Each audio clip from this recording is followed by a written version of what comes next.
उत्तराखंड के मुख्यमंत्री तीरथ सिंह रावत हरिद्वार दौरे पर हैं। मुख्यमंत्री सबसे पहले शांति कुंज पहुंचे और गायत्री परिवार के साथ दीप जलाकर वर्चुअल कार्यक्रम का शुभारंभ किया। इस मौके पर गायत्री परिवार ने उत्तराखंड के मुख्यमंत्री तीरथ सिंह रावत को अंग वस्त्र उड़ाकर सम्मानित किया। इस दौरान मुख्यमंत्री के साथ बीजेपी प्रदेश अध्यक्ष मदन कौशिक और बीजेपी जिला महामंत्री विकास तिवारी भी मौजूद रहे। आपको बता दें कि मुख्यमंत्री तीरथ सिंह रावत ने शांति कुंज की स्थापना के 50 साल पूरे होने के मौके पर आयोजित स्वर्ण जयंती कार्यक्रम में हिस्सा लिया, जहां सीएम ने भूमानंद आश्रम में पहुंचकर साधु संतों से आशीर्वाद लिया।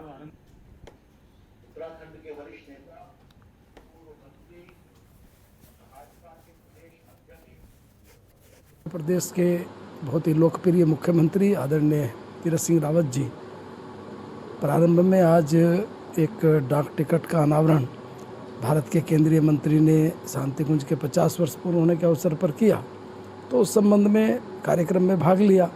उसके बाद भूमा पीठाधीश्वर पूज्य अच्युतन महाराज जी के आशीर्वाद हेतु यहाँ भूमानंद आश्रम में आने का अवसर मिला। आदरणीय मुख्यमंत्री जी ने जिस प्रकार से पूरी एक व्यवस्था के अंतर्गत राज्य में कोरोना को लेकर और एक व्यवस्था बनाई, और आज हमारे राज्य में आपने देखा होगा कोरोना को जिस प्रकार से हम डिफीट देने की स्थिति में हैं, ये निश्चित रूप से सरकार की एक शानदार योजना का नतीजा है और आने वाले समय में इस राज्य से कोरोना पूर्णतः समाप्त होगा। उत्तराखंड सरकार ने राज्य में कोविड कर्फ्यू को 29 जून तक बढ़ाते हुए चारधाम यात्रा भी शुरू करने का फैसला लिया है। पहले चरण में स्थानीय लोग ही यात्रा कर सकेंगे, दूसरे चरण में प्रदेशवासियों के लिए यात्रा शुरू होगी। इसके अलावा अब बाजार हफ्ते में 5 दिन खुलेंगे। होटल और रेस्टोरेंट को 50% क्षमता के साथ सुबह 6 बजे से रात 10 बजे तक खोलने को मंजूरी दी गई है। प्रदेश सरकार के प्रवक्ता एवं कैबिनेट मंत्री सुबोध उनियाल ने उच्च स्तरीय बैठक के बाद यह फैसला लिया है।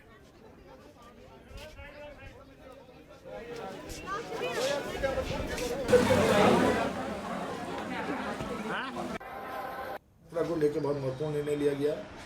चारधाम यात्रा जो है स्थानीय लोगों के लिए, बद्रीनाथ मंदिर चमोली के लोगों के लिए, केदारनाथ मंदिर जनपद रुद्रप्रयाग के निवासियों के लिए और गंगोत्री और यमुनोत्री उत्तरकाशी के निवासियों के लिए ये 1 जुलाई से प्रारंभ होंगे और पूरे राज्य के लोगों के लिए 11 जुलाई से चारों धामों की यात्रा प्रारंभ कर दी जाएगी।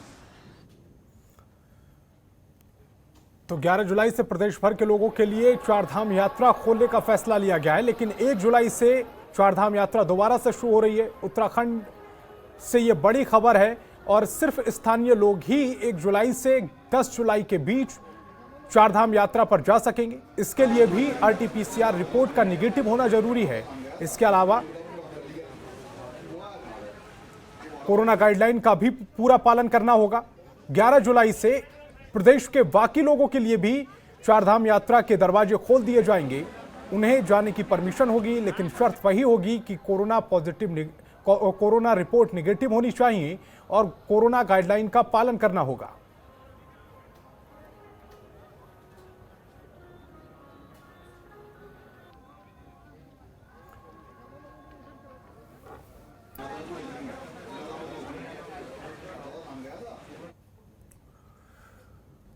और कोरोना संक्रमण की रोकथाम के लिए उत्तराखंड में लागू कोविड कर्फ्यू को और अधिक रियायत के साथ 1 हफ्ते के लिए बढ़ा दिया गया है। अब कर्फ्यू 29 जून की सुबह 6 बजे तक रहेगा।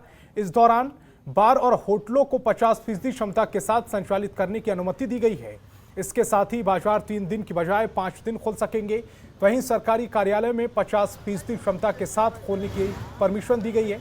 सरकार के प्रवक्ता और कैबिनेट मंत्री सुबोध उनियाल ने जानकारी दी है। प्रदेश में लागू कोविड कर्फ्यू की अवधि 22 जून को सुबह 6 बजे समाप्त हो रही थी। अब राज्य में कोरोना संक्रमण के मामले काफी कम हो गए हैं, तो कर्फ्यू में ढील देने की मांग लगातार उठ रही थी। हालांकि सरकार फिलहाल कर्फ्यू हटाने के मूड में नहीं है, लेकिन इससे अधिक रियायत दी गई है। इसी कड़ी में बाजारों को हफ्ते में 5 दिन सुबह 8 बजे से शाम 5 बजे तक खोलने की परमिशन दी गई है। वर्तमान में 3 दिन ही बाजार खुल रहे हैं।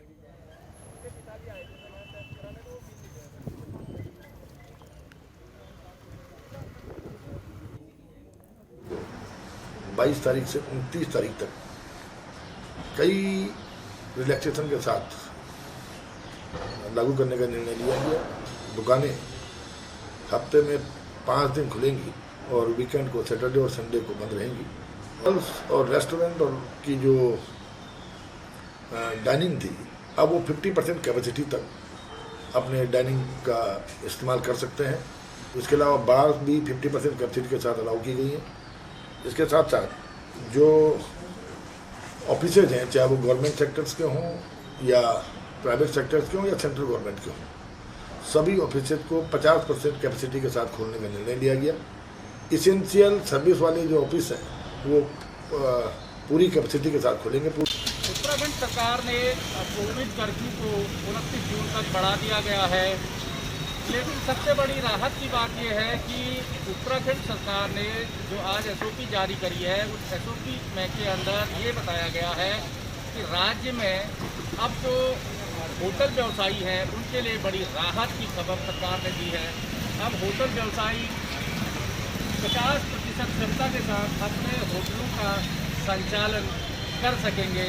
साथ ही सरकार ने जो 4 धाम यात्रा थी उसको 1 जुलाई से स्थानीय जनपदवासियों के लिए खोल दिया है।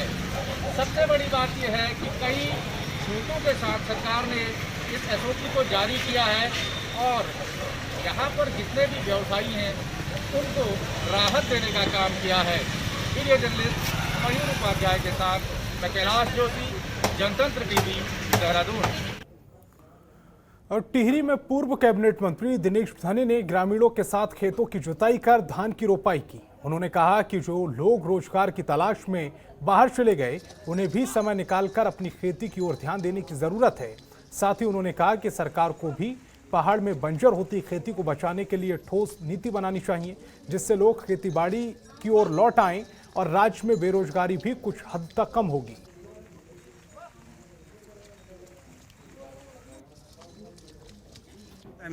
जो कि मेरे साथ जिनकी बहुत पटियाली चढ़ी हुई है, जिनके इन लोगों का सहयोग है, तो आज चूँकि हम लोग सामाजिक व्यक्ति हैं, सामाजिक हैं, राजनीतिक हैं, और जो हमारे साथी हैं उनका आज रुपाई का कार्यक्रम है। जो हमारे विनोद जरदारी जी है, चूँकि वो मेरे कार्यकर्ता हैं, साथी भी हैं, भाई भी हैं, तो आज उनका जो ये कार्यक्रम था इसमें मैं उनको सहयोग करने आया हूँ। और चूँकि मेरा कार्यक्रम भी है रुपाई, गुड़ाई और मंडवार्थ जो कार्यक्रम, उसके तहत मैं आज अपने पट्टी में अपने जो कार्यकर्ता हैं उनके साथ सहयोग करने आ रहा हूँ। लंबे समय से देहरादून के गढ़ी कैंट और डाकरा क्षेत्र में पेयजल समस्या दूर करने के लिए बड़ा कदम उठाया है। पेयजल आपूर्ति के लिए ओवर हैंड टैंक का निर्माण किया जाएगा। कैबिनेट मंत्री गणेश जोशी ने गढ़ी कैंट में इस ओवर हेड टैंक का भूमि पूजन किया है। इस मौके पर मंत्री गणेश जोशी ने कहा है कि इस क्षेत्र की जनता लगातार पेयजल की निरंतर आपूर्ति न होने से परेशान थी और अब इस ओवरहेड टैंक बनने से ये समस्या जल्द दूर हो जाएगी।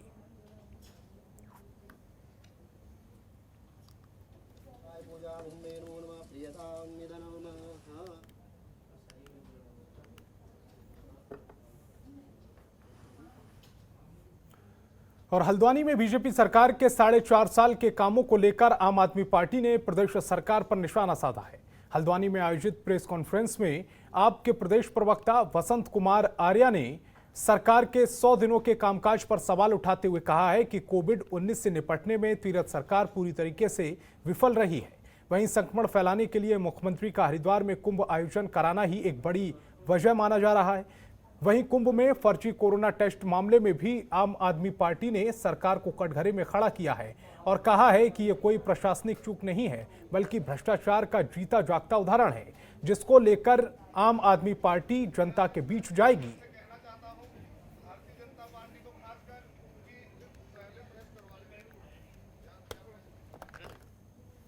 जो तीरथ सरकार के 100 दिन पूरे हुए हैं, 4 साल 100 दिन पूरे हो चुके हैं। पहले TRS 1 थे, उसके बाद इन्होंने कहा कि TRS 2 बेहतर हैं। आप ये समझ लीजिए कि पूरा 5 साल का समय काल उत्तराखंड सरकार ने उत्तराखंड की जनता का पूरे तरीके से बर्बाद कर दिया। हम इनको 1 नंबर भी इस पर देने वाले नहीं हैं। और इन 4 सालों के बजाय इस 100 दिन में जिस तरीके से आम आदमी पार्टी ने आवाज़ उठाई है भारतीय जनता पार्टी के विरुद्ध, जिस तरीके से हमने इनको नकाब इनकी खींचकर इनको सामने प्रदर्शित किया है जनता का। 2022 में जनता इसका फैसला लेने वाली है। मैं सिर्फ इतना बताना चाहता हूं कि 4 साल में जो भर्त्सना उत्तराखंड प्रदेश की हुई थी, जिस तरीके से लोग त्रस्त थे, 100 दिन में उससे भी ज्यादा त्रस्त हो चुके हैं। उत्तराखंड में चारधाम यात्रा स्थानीय लोगों के लिए 1 जुलाई से शुरू हो गई है। वहीं चारधाम यात्रा को लेकर बात की जाए, रुद्रप्रयाग में जिला अधिकारी मनोज गोयल ने अधिकारियों के साथ बैठक की। उन्होंने इस चारधाम यात्रा को लेकर संबंधित अधिकारियों को सभी व्यवस्थाएं सुनिश्चित करने के निर्देश देते हुए अधिकारियों को आपसी समन्वय स्थापित करने को कहा है। साथ ही इससे पहले उन्होंने मुख्य पशु चिकित्सा अधिकारी को धाम में संचालित होने वाले घोड़े खच्चरों के स्वास्थ्य परीक्षण, बीमा और उनसे संबंधित सूचनाओं को पोर्टल पर अपलोड करने को कहा है।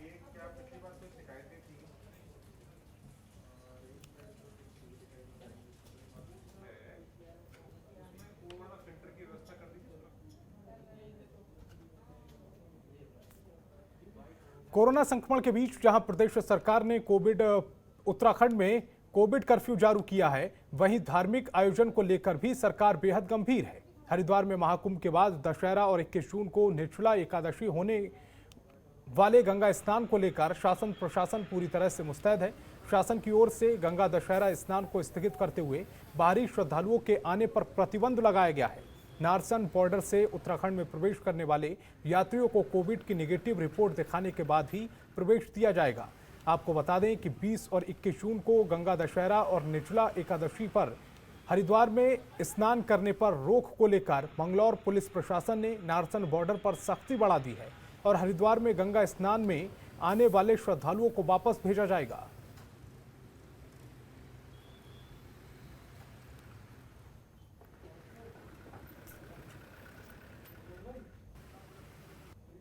उत्तराखंड बॉर्डर पर जहां पर एक बार पुलिस प्रशासन दोबारा सख्त नजर आ रहा है। आपको बता दें कि गंगा दशहरा स्नान के चलते हुए यूपी उत्तराखंड बॉर्डर पर एक बार फिर से सख्ताई बढ़ गई है। बाहर से आने वाले जितने भी श्रद्धालु हैं उनकी RT-PCR रिपोर्ट जो है उनसे की जा रही है। RT-PCR रिपोर्ट के बाद ही उनको उत्तराखंड में प्रवेश कराया जा रहा है। आपको मैं दिखाना चाहूँगा कैमरा मैन से होने की, आप सीधे तौर पर दिखा सकते हैं कि किस तरीके से यहाँ पर यूपी उत्तराखंड बॉर्डर पर बाहर से आने वाले लोगों का यहाँ पर गाड़ियों का ताला लगा हुआ है, जिसके देखते हुए कोरोना संक्रमण के मामले उत्तराखंड में बढ़ते भी नजर आ रहे हैं।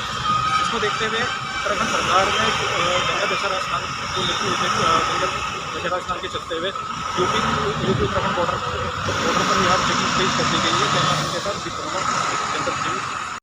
खबरों के निष्पक्ष विश्लेषण के लिए सब्सक्राइब करें Janatantra TV and press the bell icon. Never miss any update.